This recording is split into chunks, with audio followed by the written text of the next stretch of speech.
Amanda Head, the Hollywood conservative, is joining me. We're going to be talking about the sexual harassment scandals and the uproar over Trump calling Elizabeth Warren Pocahontas.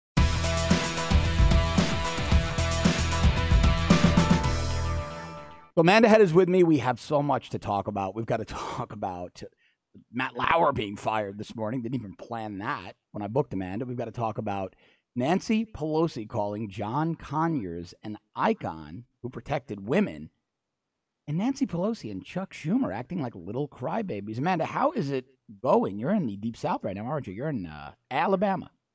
I am. I'm in Birmingham, Alabama. I'm with my folks for another day, and then I head back to Hollywood tomorrow with a sore throat and cough in tow. But here's the thing, I'm going back to Hollywood tomorrow. I'm interested to see what the climate is there. Yeah. But to be honest, the bubble that I exist in Hollywood, I don't cat around with these types of people. I've never experienced sexual assault. But let me ask you why. First of all, you were never sexually abused by Matt Lauer? No. Okay, we got that out of the way. We're good there. Honestly, well, and it does help when you have things like this around. Amen, sister. Now, obviously, I guess this is considered a carry weapon in California if you are Andre the Giant. Right, right. 50 cal Smith & Wesson Magnum. But, so much of this has been coming out, and it actually makes me uncomfortable. And I'm going to say something very unpopular here that a lot of people aren't going to like, what's new. But I'm growing increasingly uncomfortable with this current climate where as soon as you are accused of something, you are fired, your relationships are ruined. Exactly right. So let me go to that for a second, right? Because if these allegations are true, they should pay big. The abusers, those accused, if the allegations are true, should pay big. They should face criminal charges, etc. But what the hell happened to due process? Now, look, I can be intellectually dishonest all day and say hang Matt Lauer high, metaphorically speaking, because he's on the left, etc. But as a human being who believes in the rule of law, we know one of two things here. Either it was a knee-jerk reaction or the allegations were substantiated. They were leveled a little bit ago. NBC thoroughly investigated and found him to be a really terrible, reprehensible guy. Now, I'm going with the second. I'm going to go with the latter only because Lauer's got a lot of money. Lauer has very good lawyers at his disposal. If NBC just knee-jerk fired him, Lauer would have a 9-figure claim against him. I don't think they would have been that impetuous. I think there's something there in this particular case. I don't think so either. And the left has now created this climate for news organizations that as soon as allegations are made, something immediately has to be done as far as judicial process. They have to immediately investigate. Right. And in oftentimes, I don't know if this is one of those cases, but they have to preemptively proffer a verdict. And if they did that, and if they went through the process, they investigated all of these things thoroughly, although, this is one of those instances, it's so hard to prove these things. And that's what sucks about sexual assault. It's very hard to prove. Look, I work these cases in law enforcement. It's, in many cases, if you don't get DNA, impossible to conclusively prove a rape. Exactly. We do it. Our precedent is to believe the victim, which is a good precedent. But look, we know that DNA, when DNA came around 20 some odd years ago, it exonerated a lot of guys that had been sitting in prison for rape because there were no signs of force. There was no tearing. I don't want to be too graphic. But what was solely relied on was the victim's testimony, and innocent people went to jail. And I think you're 100% right. You nail an important point there. If you can't substantiate allegations, we can't go ruining people's names, careers, and reputations on the word of one alleged victim, right? And this is why, you're in Alabama, so we have to touch on Moore. Look, I don't know if Roy Moore did these things, but when I weigh them from an evidentiary standpoint, when I value and weight the evidence, I can't ruin a man's life on 40-year-old allegations and a yearbook that they won't submit for forensic analysis. There are just too many suspicious aspects to the Roy Moore thing. Right. Things that, are definitely politically expedient for many on the left and even some on the right.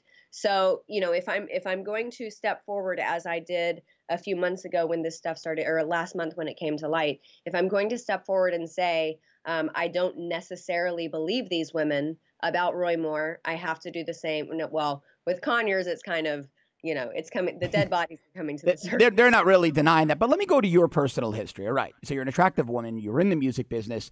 Now you're in Hollywood. You're getting prominence on Fox News. You do a lot of TV. You guest hosted my radio show. You sit and host. So you've got a brand. You sit and host for other shows. You're going to these parties. You're socializing. Maybe not in your personal circle of friends, but you're exposed to the Hollywood culture. But what I do know about you is that you also carry yourself like a girl from Alabama who carries a gun. You don't carry yourself like a girl starstruck in Hollywood. So do you think that has something to do with it? I mean, what do you think? What do you think it is that prevented you from being victimized? Is it where you decided to socialize, or the way you carry yourself, or all of the above? It's a number of factors, and I'm going to get myself in a heap of trouble right now. No, I want to go there. I want to get controversial. Go ahead, go. Shaming, but I think that there are personality factors that come into play. I don't know what your FCC guidelines are regarding this show, but I don't take any bleep. I never have. I don't take it from any people higher up. I don't take it from people on my level. I don't take it from anyone lower than me. Right. It also has to do with, and Mike Pence got raked over the coals for this, but my dad has been in corporate America for 45 years. He has had the same relationship since he started. And my dad, nor Mike Pence, would ever be accused of anything like this because they don't go to dinner one-on-one with people who they don't have, a history with as like a family friend or a colleague.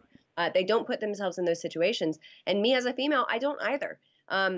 You have to be, and it's not like a moral high ground situation. It's being smart about your business and your brand. Look, it's being smart and careful, right? I mean, I would never, that's what I said to someone the other day. I said, since I've been on air, right, I'm a famous guy, but I've got a brand, right? And people want to come and always try to knock you off your perch and monetize your brand or take it away from you.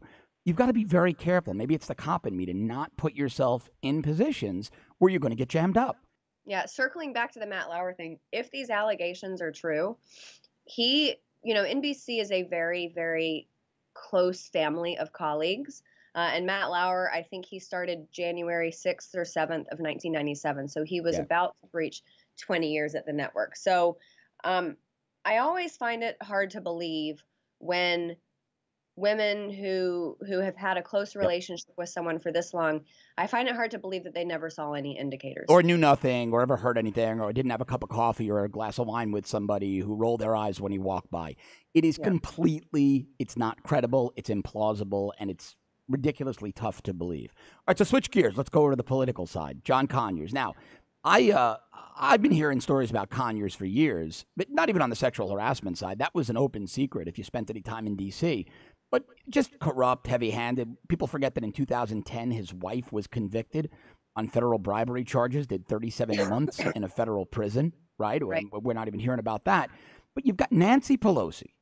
You've got Nancy Pelosi out there espousing all of these liberal values, and she cares about women and protects women, and there's a war on women, et cetera. And she calls the guy an icon, and actually has the audacity to look into a camera a few days ago and say he's done a lot, and maybe paraphrasing a bit, he's done a lot to protect women. Forget your conservative leanings. Just as a woman with a brain, what do you say to Nancy Pelosi? This is Bill Clinton all over again. These are women within his party for purposes of political expediency coming to their side and saying, oh, but they did this, but they did this. It's no different from these men in Hollywood who claimed that they were champions of women and women's rights and women's, all of this stuff. And yet they were assaulting women behind closed doors. But hold on. Good point. Not to cut you off. Bill Clinton was a young, incredibly powerful, popular president of the United States. Conyers is an 88-year-old Michigan congressman, nowhere near the power in the minority party right now. He's a Democrat. The party has no power. Ours are going to pick up seats in the midterms.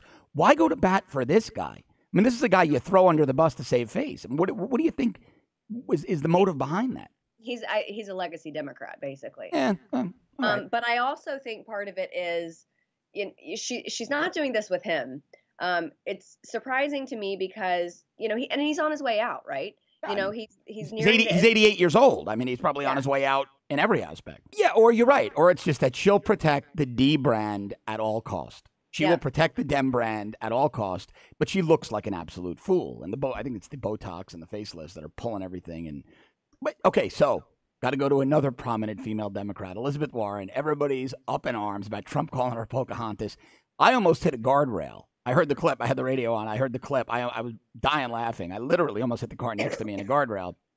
I thought it was one of the greatest things I've ever heard a president say. But more importantly, it proves to me anyway the brilliance of Trump's understanding of communications, right?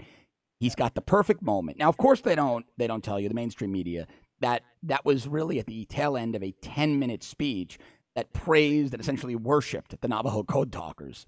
He praised on them. He treated them like the American heroes they were, and just such an interesting, outstanding story.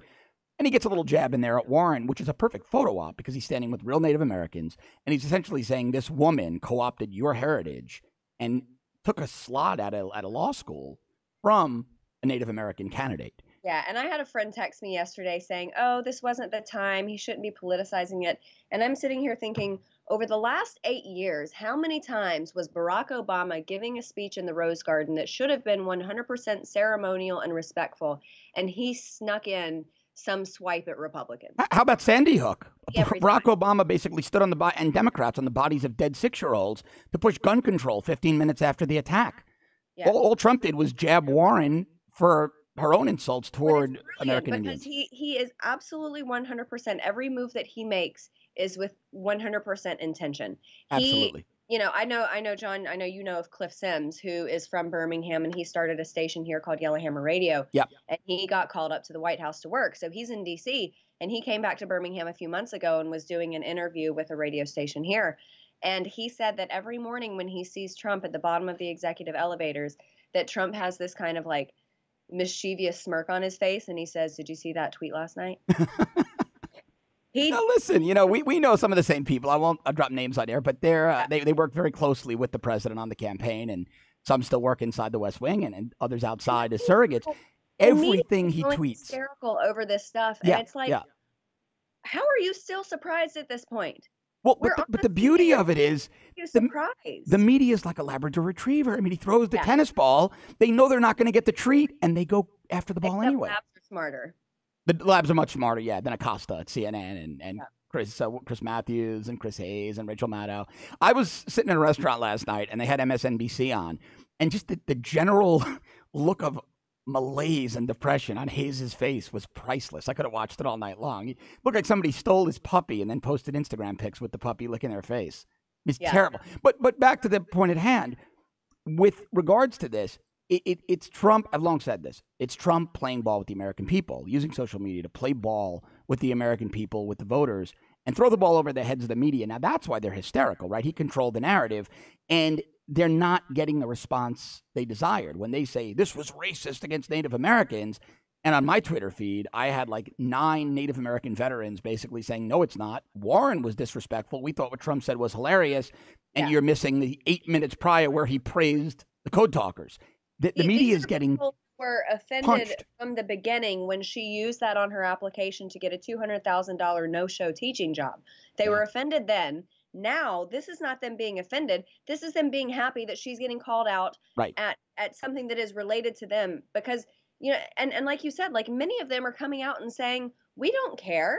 I'm sure you saw the quote where the guy said, when the Marines were telling us to jump out of the plane and yell Geronimo, that didn't offend us either. And I did, yeah. That was great. But did you know that, and Warren is trying to say that this was a misstep, and she had no idea about the Native American thing. Well, I found a Politico piece from 2012 this morning, written by Maggie Haberman over at the New York Times, where a Fordham University publication called Elizabeth Warren Harvard's first woman of color when she got the job. Pretty hard to walk that back. Yeah, and I also read an article because this friend that I was talking to yesterday about it said there's no proof that she used that to get that job. So in that year that she applied for that teaching job, they had 100 final applicants. 95 of them had degrees from top 5 law schools. Only 4 of them had degrees from the bottom half of the top 10 law schools. So 95 of them from 1 through 5, 4 of them from 6 to 10, and 1 of them came from Rutgers. And that was Pocahontas. Yes. Yeah. Of course she used it. Look, if it was one off-the-cuff statement, that's one thing. But when you've got Fordham University publishing something, calling her Harvard Law's first woman of color, and it being egregious enough that liberal Maggie Haberman, when she was writing for Politico, did actually 2 stories on this, there's something there. There's a lot of there. There is a lot of there. So, Amanda, we're running out of time. Where do I find you? Where do people find you? Where can they catch you in your common snarky, anti-liberal commentary? You can find me on Facebook. It's just The Hollywood Conservative. On Twitter at the HWCon for The Hollywood Conservative. And my website is thehollywoodconservative.us. And that's got articles, it's got archives, it's got bio, media, all that kind of stuff. So awesome. And they're going to be seeing you more here on this show because we're going to be doing a lot more interviews as we go into 2018. Amanda, thanks a million. Feel better and get back to California safely. I will. Thank you. Thanks. If you like these interviews, and I'm going to be bringing you a lot more of them in 2018, please subscribe to our premium service at www.therebel.media/shows. I've got another one for you tomorrow. Thanks for watching.